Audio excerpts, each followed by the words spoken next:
Okay, it's 5:21 this morning, and we always like to talk to Dear Trip advisor Leslie Carlin. She's got the answers to all those interesting travel questions, and this week doesn't fail. She's joining us live from Pittsburgh.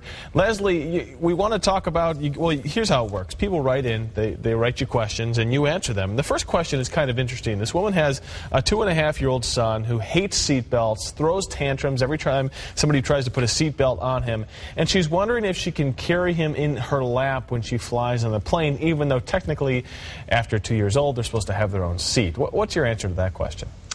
Well, believe me, I can understand wanting to avoid a tantrum in a 2.5-year-old, but the airlines aren't going to make an exception to anything like a seatbelt policy. It's really one of their more basic safety rules, and it's just not going to happen. I think a better solution in this case would be, I'm assuming that the child is okay in a car seat. Most of those are FAA approved. You can bring your car seat from your car and just use that on the airplane instead of the lap belt. So maybe that would be a better solution for this particular reader. But you got to do the seatbelt because that's the rules, and not going to let them break them. Okay, you had somebody who wrote in about a girlfriend getaway, trying to get a cute little car, go on a little road trip, except one of their friends overpacks like crazy. Can they tell her, don't bring so much stuff? How do you do that? Yeah, I think you can. I mean, in this situation, it's not fair for one person to take up all the trunk space while everybody else has a tiny little bag. So if your friend who likes to pack heavy wants to rent her own car, that's totally fine.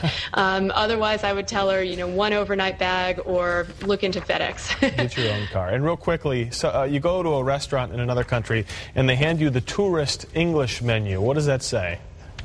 Well, I think that's saying you're in the wrong restaurant.